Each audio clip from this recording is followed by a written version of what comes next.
Hello कैसे आप सभी लोग द पॉलिटिकल मास्टर में आप सभी का स्वागत है।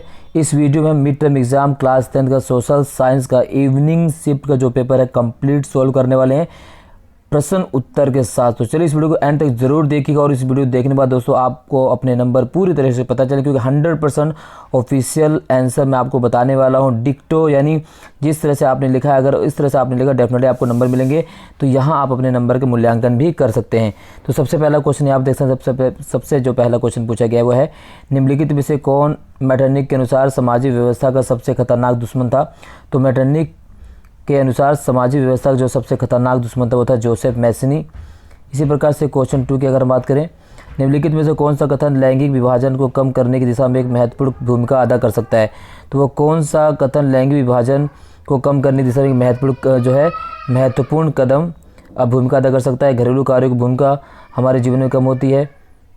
घरेलू कार्यों की भूमिका हमारे जीवन में कम होती है। कानून निर्माण में महिलाओं की अधिक भागीदारी आवश्यक है। पुरुष साक्षरता दर को बढ़ाए जाने की आवश्यकता है। उच्च वेतन वाले पदों पर महिलाओं की भागीदारी आवश्यक नहीं। तो निम्नलिखित में कौन सा कथन लैंगिक विभाजन को कम करने की दिशा में एक महत्वपूर्ण कदम है। तो लैंगिक विभाजन को कम करने की दिशा में एक जो महत्वपूर्ण कदम है वो है बी, यानी कानून निर्माण में महिलाओं की अधिक भागीदारी आवश्यक है। तो बी इसका जो सही उत्तर है। ठीक है, चलिए अगला है क्वेश्चन नंबर 3। निम्नलिखित में से कौन सा पंजाब के समृद्ध किसान के लिए विकास का लक्ष्य नहीं हो सकता है। तो पंजाब के समृद्ध जो है किसान के लिए विकास का लक्ष्य नहीं हो सकता, वो है अपनी उपज के लिए कम समर्थन मूल्य। ये तो ये विकास के लिए जो है समृद्ध विकास के लक्ष्य नहीं हो सकता। बाकी तीनों सस्ते मजदूर मिल जाए, उसे सुचारू सिंचाई व्यवस्था मिल जाए, उसे उच्च पारिवारिक आय हो, तो ये सभी सही हैं। तो ए इसका सही उत्तर होगा आपका। Question number 4। निम्नलिखित में से किस भाषा को बोलने वाले लोग बेल्जियम में बहुसंख्यक हैं। तो अगर बात करें भाषा बोलने वाले तो बहुसंख्यक डच भाषा बेल्जियम में 59% लोग रहते हैं, जो है फ्लेमिश इलाके में। जी हाँ, फ्लेमिश इलाके में जो डच बोलने वाले लोग हैं वो 59% हैं। फ्रेंच भाषी जो है 40%, जर्मन भाषी 1%। तो इसका जो सही उत्तर होगा डी, डच। ठीक है, इसी प्रकार से यहाँ पर आप देख सकते हैं इंग्लिश मीडियम वाले बच्चे भी इसी तरह से आपने लगा सकते हैं। Question number 5। तो भाई वो अल्पपोषित यानी ए, इसका जो है बी। प्रथम पृथ्वी सम्मेलन किस देश में आयोजित किया गया। तो प्रथम पृथ्वी सम्मेलन जिस देश में आयोजित किया गया तो वह है ब्राज़ील 1992। ठीक है, ब्राज़ील में। ठीक है, निम्नलिखित में से किस आविष्कार ने बुनकरों को बड़े करघे चलाना और चौड़े आराज के कपड़े बनाने में काफ़ी मदद की। तो वह स्पेनिंग जैनी की मशीन ने। ठीक है, इसका भी 7वें का आंसर क्या है, डी है, 7वें का डी। तो स्पेनिंग जैनी का मशीन का आविष्कार जो है 1764 में किसने किया था, जेम्स हरग्रीव्ज ने। ठीक है, जेम्स हरग्रीव्ज ने इसका आविष्कार किया था। दिव्या के राज्य में वन मृदा पाई जाती है। तो वन मृदा कहाँ पाई जाती है, जम्मू कश्मीर, पश्चिमी घाट, हिमाचल प्रदेश। तो इसका जो सही उत्तर वो ए है। सही जोड़ी की पहचान करना है आपको, तो सही जोड़ी बताएं। तो राज्य सूची गलत है, क्योंकि राज्य सूची जो है वो किस सूची विषय है, तो समवर्ती सूची। हालांकि राज्य सूची पहले जो था वन पहले राज्य सूची का विषय था, लेकिन 1976 के 42वें संविधान संशोधन के बाद इस सूची को जो है समवर्ती सूची में रख दिया गया। तो ये गलत है। इसी प्रकार से राज्य सूची, तो ये भी गलत है, ये भी समवर्ती सूची। विवाह समवर्ती सूची के विषय, विवाह तलाक। राज्य सूची गोद लेना, ये भी समवर्ती सूची विषय है। तो सही है वो है आपका बी, राज्य सूची व्यापार से संबंधित है। बी इसका सही उत्तर है, बी। अगला है, चलिए क्वेश्चन नंबर। निम्नलिखित में से कौन से सत्याग्रह का नेतृत्व महात्मा गांधी ने किया। तो महात्मा गांधी ने जिस सत्याग्रह का नेतृत्व किया वह है चंपारण सत्याग्रह, अहमदाबाद में सूती कपड़ा सत्याग्रह, खेड़ा सत्याग्रह ने 2, 3 और 4 से ये बारदोली सत्याग्रह का नेतृत्व किया था सरदार वल्लभ भाई पटेल ने। किसी देश की औसत आय उसकी कुल आय में निम्नलिखित में से किससे भाग देकर निकाली जा सकती है। तो भाई वह कुल जनसंख्या। ए इसका सही उत्तर है। भैरवदेव डाकघर सेंचुरी कहाँ स्थित है। तो भैरवदेव डाकघर सेंचुरी स्थित है राजस्थान। जी हाँ, तो भैरवदेव जो डाकघर सेंचुरी है वो राजस्थान में स्थित है, राजस्थान के अलवर में। कहाँ पे, राजस्थान के अलवर में। ठीक है, चलिए आगे बढ़ते हैं। सही मिलान की पहचान कीजिए, क्वेश्चन नंबर 13। तो यहाँ पर सही मिलान की बात, यहाँ पर देखो तृतीय क्षेत्र जो है भंडारण की सुविधा बिल्कुल यहाँ गलत। ठीक है ना, तो यहाँ पे क्या है, सही मिलान की पहचान करना है। सही, यहाँ पे गलत मिलान की पहचान, सही मिलान की पहचान लिखना है आपको। तो तृतीय क्षेत्र भंडारण की सुविधा है। ठीक है, तृतीय क्षेत्र कृषि की सुविधा है, तृतीय क्षेत्र परिवहन की सुविधा है, तृतीय क्षेत्र चिकित्सा तो यहाँ पर देख सकते भाई, तो ये है आपका बी। गलत मिलान का पहचान करेंगे तो बी आएगा। अगर सही मिलान की पहचान करेंगे तो ये भी आएगा। तृतीय क्षेत्र चिकित्सा सुविधा, तृतीय क्षेत्र परिवहन की सुविधा, तृतीय क्षेत्र जो है भंडारण की सुविधा, तो ये सब तृतीय क्षेत्र में आते हैं। जबकि परिवहन के जो तृतीय क्षेत्रक है, वो जो कृषि है, वो प्राथमिक क्षेत्रक है। ठीक है। सेठ खूबचंद ने 1917 में भारत में पहली जूट मिल कहाँ स्थापित की, तो वह है कोलकाता में 1917 कोलकाता, हुगली नदी तट के पास। चलिए आगे बढ़ते हैं। एक देश जिसमें उच्च जीवन स्तर, स्वास्थ्य और सुरक्षा के लिहाज से बेहतर माहौल है, उसे विकसित देश के नाम से, यानी इसका जो आंसर वो सी है। निम्नलिखित घटनाओं को उनके घटित होने के सही क्रम में अनुसार आपको व्यवस्थित करना है। तो वो कौन कौन सी घटना है, तो यहाँ पर देख सकते हैं। सबसे पहले अगर हम बात करें, तो सबसे पहले अगर घटनाओं की बात करें, ईद चोरा चोरी घटना, दमित वर्ग एसोसिएशन, पूना पैक्ट, जलियांवाला बाग हत्याकांड, तो सबसे पहले आता है जलियांवाला बाग हत्याकांड 13 अप्रैल 1919। ठीक है। पूना पैक्ट 1932। ठीक है। दमित वर्ग एसोसिएशन। ठीक है। इसी प्रकार से चोरा चोरी हत्याकांड 1922। तो आपको पहले सबसे पहले देखिए 13 अप्रैल 1919 सबसे पहले 4 आएगा। उसके बाद आप देखते हैं 4 के बाद फिर चोरा चोरी 2 आएगा, तो 4 के बाद 2 कहीं पर नहीं है, तो ये सभी गलत, यानी डी इसका सही उत्तर है। अगला है, चलिए नेक्स्ट देखिए, जलियांवाला बाग हत्याकांड 13 अप्रैल 1919। ठीक है ना, 4 आ गया पहले, फिर उसके बाद फिर चोरा चोरी की घटना 1922 में, फिर 2 आ गया। ठीक है। फिर आपका जो है पूना पैक्ट, ठीक है, यानी 1932, फिर 1930, फिर दमित वर्ग एसोसिएशन 1932। इस तरह से आपको इस तरह क्वेश्चन को लिखना था ये। ठीक है ना। अगला क्वेश्चन, कथन कारण। जातिवाद इस मान्यता पर आधारित है कि जाति ही सामाजिक समुदाय गठन का एकमात्र आधार है। तो लिंग और धर्म के आधार पर विभाजन तो दुनिया भर में है, पर जाति आधारित विभाजन से भारत में देखने को मिलता है। तो कथन ए सही, परंतु कारण आर गलत है, सी इसका उत्तर होगा। इसी प्रकार से क्वेश्चन नंबर 18 देखिए, भारत में वन्य जीवों का शिकार प्रतिबंधित है, बिल्कुल है। जैव विविधता को बनाए रखने के लिए वन्य जीवों का संरक्षण आवश्यक, बिल्कुल ए विकल्प सही इसका। अगला क्वेश्चन 19वां, भारत एक विकासशील देश है, बिल्कुल ठीक है। तो भारत की प्रति व्यक्ति आय वर्ष 2017 की विश्व विकास रिपोर्ट अनुसार 1820 से, बिल्कुल ठीक है। अगर हम इसे रुपए की बात करें तो रुपए में कितना था, भारत की प्रति व्यक्ति 2017 डाटा के अनुसार तो वो था 1 लाख, ठीक है ना, 3,870। ठीक है। तो ये सही है, ये भी ए ही होगा इसका। क्वेश्चन नंबर बात करते हैं 20, नेपोलियन ने फ्रांस में प्रजातंत्र की स्थापना की। तो भाई नेपोलियन ने फ्रांस में प्रजातंत्र की स्थापना नहीं की थी, नेपोलियन ने तो फ्रांस में राजतंत्र की स्थापना की थी। किसकी, राजतंत्र की। ठीक है। तो ये कथन गलत। 1804 में नेपोलियन ने स्थापना की थी राजतंत्र की। फ्रांस के क्षेत्र में नेपोलियन द्वारा आरंभ की गई नई नागरिक संहिता ने क्रांतिकारी बदलाव की, बिल्कुल ठीक है। तो अभी कथन ए गलत है, कारण आर सही है। तो इसका विकल्प होगा आपका डी, इसका सही उत्तर है क्या, डी।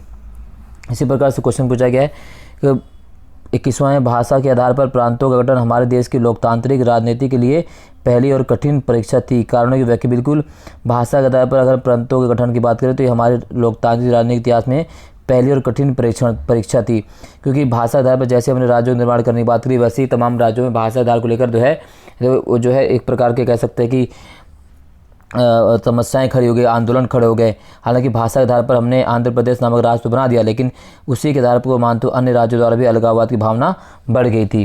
ठीक है। इसी प्रकार से आपको लिखना है भारत में स्थानीय शासन ढांचे का वर्णन कीजिए। तो भारत में स्थानीय शासन को जो है लोकतांत्रिक तो संवैधानिक दर्जा कब मिला, तो 1992 के 73वें और 74वें संविधान संशोधन से, 73वां संविधान संशोधन जो ग्राम पंचायत, 74वां संविधान संशोधन स्थानीय शासन से। तो इसको आपको कंप्लीट कर लेना, किस प्रकार से ढांचा है, चुनाव कैसे होते हैं, कितना प्रतिशत आरक्षण, ये आपको लिख लेना था बस। ठीक है। सांप्रदायिकता दूर करने के 2 उपाय बताए। भाई सांप्रदायिकता दूर करने के 2 उपाय आपको लिखने थे यहाँ पर। तो सांप्रदायिकता किससे होती है, एक धर्म को दूसरे धर्म से नीचे दिखाने के लिए। तो देश में समानज्ञ हिसाब से लोगों को जो है शिक्षा दी जानी चाहिए। ठीक है। जाति आधारित राजनीति को समाप्त कर देना चाहिए। ठीक है। इस तरह से हमें सुझाया जा सकता है। संसाधनों का उचित वितरण क्यों आवश्यक है, संसाधनों का उचित वितरण इसलिए आवश्यक है ताकि संसाधनों का समान प्रयोग किया जा सके, क्योंकि अगर सभी संसाधनों का समान वितरण नहीं किया जाएगा तो समाज में भेदभाव की उत्पत्ति होगी, भेदभाव जो है गृह युद्ध के रूप में धारण कर लिया जाता है। इस तरह लिखना था आपको। मानव विकास सूचकांक की विशेषताओं को लेकर। तो भाई मानव विकास सूचकांक की बहुत महत्वपूर्ण विशेषता क्या है, तो सबसे पहले विशेषता अगर हम बात करें, किसी राष्ट्र के समग्र विकास के लिए मानव विकास सूचकांक बहुत जरूरी है। किसी भी राष्ट्र के समग्र विकास के लिए मानव विकास सूचकांक बहुत जरूरी होता है। इसके अलावा मानव विकास सूचकांक से सामाजिक आर्थिक कारकों जो है कोई भी देश सामाजिक आर्थिक कारकों को मापता है और उसके इसमें विकासात्मक कार्यों को आगे बढ़ाता है। तो इसलिए मानव विकास सूचकांक बहुत ही महत्वपूर्ण होता है। ठीक है, चलिए अगला क्वेश्चन अगर हम बात करें इटली के एकीकरण में जोसेफ गैरिबाल्डी की भूमिका, तो भाई इटली के एकीकरण में जोसेफ मैसोनी की भूमिका, हालांकि काबूर की भूमिका भी है इसमें, तो तीनों की भूमिका थी, लेकिन इसमें सिर्फ गैरिबाल्डी पूछा गया, तो आपको गैरिबाल्डी के बारे में लिखना है। जोसेफ गैरिबाल्डी अगर हम बात करें भाई, तो दक्षिणी इटली की रियासत के एकीकरण का जो श्रेय जाता है वो किसको जाता है, गैरिबाल्डी को जाता है। और गैरिबाल्डी जो है संवैधानिक राजतंत्र का क्या था, पक्षधर था। तो इस तरह से आपको कंप्लीट इसको लिखना है। यूनान के स्वतंत्रता संघर्ष की बात करें तो हम देख सकते हैं कि भाई 1821 में शुरू होता है और यूनान को यूरोपीय सभ्यता का पालना भी कहा जाता है। तो इस तरह से आपको कंप्लीट इसका लिखना था। बेल्जियम की सामुदायिक सरकार की विशेषताओं का संक्षिप्त नोट लिखिए। तो जो बेल्जियम में जो सामुदायिक सरकार है वो फ्रेंच, डच और जर्मन भाषा भाषी बोलने में लोगों को समान अधिकार प्रदान करती है। समानता सिद्धांत पर वहाँ पर काम किया जाता है। ठीक है, बहुसंख्यकवाद को समाप्त करके जो है समानता सिद्धांत पर लागू किया गया है। तो ये बहुसंख्य जो है बेल्जियम, तो बेल्जियम में जो सामुदायिक सरकार है वो क्या है, यूरोपियन यूनियन, EU। ठीक है, और यूरोपियन यूनियन का मुख्यालय कहाँ, ब्रसेल्स में है। इस तरह से आपको लिखना था। पंडित जवाहरलाल नेहरू ने बांधों को आधुनिक भारत का मंदिर क्यों कहा है, तो पंडित जवाहरलाल नेहरू ने बांधों को आधुनिक भारत का भारत मंदिर इसलिए कहा क्योंकि पंडित जवाहरलाल नेहरू को मानना था कि जो बांध है वो आधुनिकता का पथ प्रशस्त करते हैं। ठीक है, बांध जो है कृषि विकास और ग्रामीण अर्थव्यवस्था को तेजी से औद्योगिकरण और शहरीकरण में बहुत महत्वपूर्ण योगदान देते हैं। ठीक है, एक बांध से बहुत सारे काम लिए जा सकते हैं। वनों के संरक्षण के लिए कोई 3 उपाय बताए। भाई वनों के संरक्षण के लिए बहुत से उपाय किए जा सकते हैं। ठीक है, वनों के लिए सरकार द्वारा जो है वन आरक्षण नियम लागू किया गया, तो ठीक है 1972 में। इसके अलावा पशु चारण पर कम करना चाहिए, पेड़ पौधों को ज़्यादा लगाना चाहिए। इस तरह से आप लिख सकते थे। महात्मा गांधी राष्ट्रीय ग्रामीण रोजगार गारंटी अधिनियम 2005 की विशेषताएं, तो विशेषताएं क्या लिखनी है आपको, इसके तहत 100 दिनों का रोजगार मिलना है। 365 दिन में कम से कम 100 दिनों का रोजगार मुहैया कराया जाएगा। अगर निश्चित समय के अंदर 100 दिनों का रोजगार मुहैया नहीं कराया गया तो जो भी इसके लेनदार होंगे, जो भी इसके योग्यता के तहत आते होंगे, उन्हें मुआवजा दिया जाएगा। ठीक है, ग्रामीण प्रदेशों में इसकी शुरुआत की गई थी ताकि समाज में समानता सिद्धांत को स्थापित किया जा सके। ठीक है, इसी प्रकार से अगला है बेल्जियम श्रीलंका के उदाहरणों के माध्यम से सत्ता में साझेदारी के महत्व का वर्णन कीजिए। बिल्कुल, तो बेल्जियम का हमने बता दिया भाई, बेल्जियम में आपने देखा है कि किस प्रकार से वहाँ पे अलग अलग भाषी समूह होने के बावजूद भी सत्ता की साझेदारी समानता के साथ स्थापित की। दूसरी तरफ अगर हम श्रीलंका की बात करें, वहाँ पर तमिल जो है अल्पसंख्यक ग्रुप में हो गया और वहाँ पर बहुसंख्यकवाद की राजनीति की स्थापना की गई। तो वहाँ पर देख किस प्रकार से गृह युद्ध हुआ, इसका वर्णन आपको करना था। सत्ता में क्षैतिज वितरण क्या मतलब क्या होता है, अगर हम सत्ता में क्षैतिज वितरण की बात करें तो आप देख सकते हैं सत्ता में क्षैतिज वितरण का मतलब क्या होता है। तो भारत में जो है विधायिका, कार्यपालिका, न्यायपालिका, यानी विधायिका, ठीक है, विधायिका, कार्यपालिका, न्यायपालिका के बीच सत्ता के बंटवारे को हम क्या कहते हैं, सत्ता का क्षैतिज वितरण। और साथ साथ भारत में राष्ट्रपति और मंत्री परिषद कार्यपालिका के रूप में भी कार्य करते हैं। तो इस तरह से आपको इसका करना है कि भाई विधान पालिका का क्या करना है, कानून का निर्माण करना है। कार्यपालिका कानून को लागू करती है, न्यायपालिका कानून को नाप पालन करने दंड प्रदान करती है। इसके बाद आपको लिखना है जलोढ़ मृदा विशेषताएं। जो जलोढ़ मृदा विशेषता क्या है भाई, इस मिट्टी का रंग जो हल्का भूरा होता है। ठीक है, ये रेतीली और चिकनी मिट्टी के मिक्सचर से बनी होती है। इस मिट्टी में ह्यूमस और चूने का अंश बहुत अधिक होता है। ये मिट्टी बहुत उपजाऊ है, ये उत्तर प्रदेश में अधिक पाई जाती है। ठीक है, और सबसे ज़्यादा पाई जल मिट्टी है। इसी प्रकार से काली मृदा की विशेषता आपको लिखनी थी। काली मृदा क्या है, काली मृदा को रेगुलर मृदा भी कहा जाता है, इसे कपासी मृदा भी कहा जाता है। ठीक है, शुष्क मौसम के दौरान मिट्टी में चौड़ी दरारें विकसित हो जाती हैं और इसे स्वयं जुताई के नाम से भी जाना जाता है। इस प्रकार की आपको विशेषता लिखनी थी। कौन कौन से फसलें उत्पादन की जाती हैं वो लिखनी थी, कहाँ पाई जाती है लिख देना था। इसके बाद असहयोग आंदोलन का शहरों में विस्तार का वर्णन कीजिए। तो भाई असहयोग आंदोलन में शहर विस्तार भी कंप्लीट हमने इसका उत्तर दे दिया था। ठीक है, इसी प्रकार से सविनय भाग्य आंदोलन से क्वेश्चन पूछा गया। महिलाओं सविनय भाग्य आंदोलन में महिलाओं की भूमिका पर निबंध लिखिए। ठीक है, हमने विश्व को अपने पूर्वजों से यानी सतत कौशल विकास से संबंधित क्वेश्चन पूछा गया। सतत कौशल विकास क्या है, तो सतत कौशल विकास का मतलब होता है वर्तमान की आवश्यकताओं के साथ साथ भविष्य की चीज़ों को भी ध्यान में रखकर अपना विकास करना। ठीक है, देश के विकास के लिए विभिन्न लोगों की धारणाएं भिन्न भिन्न हो सकती हैं और कथन के समर्थन में बिल्कुल तो विकास धारणाएं अलग अलग होती हैं। इसी प्रकार से अनुच्छेद दिया गया है, तो अनुच्छेद पढ़कर आपको इसका उत्तर देना है। अब हम यहाँ से मैप कर लेते हैं। तो अनुच्छेद आपने सभी ने कर हो गई, अब मैप की बात करते हैं। ठीक है, तो यहाँ पर ये सारा अनुच्छेद पढ़ के आपको उसका तो उत्तर देना था, आपने सब नहीं कर लिया होगा। ठीक है, ये भी अनुच्छेद पढ़कर आपको उत्तर देना था। मैप की बात करते हैं। ठीक है, तो पहला मैप पूछा गया कि वह स्थान जहाँ 1920 में भारतीय राष्ट्रीय कांग्रेस का अधिवेशन हुआ तो वह है 1920 में नागपुर। तो नागपुर आपको लिखना था, नागपुर। ठीक है, वह स्थान जहाँ गांधी जी ने अहमदाबाद सूती कपड़ा मिल मजदूरों के लिए सत्याग्रह आयोजित किया। तो अहमदाबाद सूत मेला क्या है, अहमदाबाद खेड़ा सत्याग्रह, ठीक है। गुजरात, अब ठीक गुजरात में अब यहाँ पर उत्तर देना था। इसके अलावा भाखड़ा नांगल बांध कहाँ पर स्थित है। तो इस तरह से क्वेश्चन जो पूछे गए, तो भाखड़ा नांगल बांध की जो क्वेश्चन पूछा गया है, तो भाखड़ा नांगल बांध कहाँ पर है, तो भाई भाखड़ा नांगल बांध, टिहरी बांध, यहाँ से जो कई बार जो है क्वेश्चन पूछे गए हैं। भाखड़ा नांगल बांध कहाँ है, पंजाब सतलुज में है। इसी प्रकार से सरदार सरोवर नांगल बांध, तो सरदार सरोवर जो नांगल बांध कहाँ पे, गुजरात नर्मदा नदी पर है। टिहरी बांध कहाँ है, उत्तराखंड में है, ठीक है। इस तरह से क्वेश्चन जो है आपको मैप में फिल करना थे सारे, ठीक है ना। हीराकुंडा बांध कहाँ है, तो भाई हीराकुंडा बांध आप देख सकते हैं जो, एक सेकंड, हाँ, टिहरी बांध उत्तराखंड में हो गया। और अगर हम बात करें सरदार सरोवर बांध के, गुजरात नर्मदा नदी पर होगा। इसी प्रकार से जो है भाई हीराकुंडा बांध का है, तो हीराकुंडा बांध उड़ीसा महानदी कहाँ पर है, उड़ीसा महानदी, ठीक है। इसी प्रकार से अगर हम बात करें भाखड़ा नांगल पंजाब सतलुज, तो हीराकुंडा बांध में हमने आपको बता दिया क्या है, तो हीराकुंडा बांध है उत्तराखंड, टिहरी गढ़वाल। तो इस तरह से आपको ये मैप में भी क्वेश्चन भरने थे, ठीक है। तो ये हमने कंप्लीट सोल्यूशन किया। तो 100% अगर आपने ऐसा किया डेफिनेटली आपके 80 में से 80 आएंगे जो मैंने आपको बताया है। और मैं एक बार और आपको बता दोस्तों, हमने वो सारे इंपॉर्टेंट क्वेश्चन जो पहले कराए थे उन्हीं में सारे क्वेश्चन आए। तो इस बात पे एक लाइक शेयर कमेंट जरूर मिलता है। वीडियो पसंद है लाइक शेयर जरूर कीजिएगा। बहुत बहुत धन्यवाद। जय हिंद।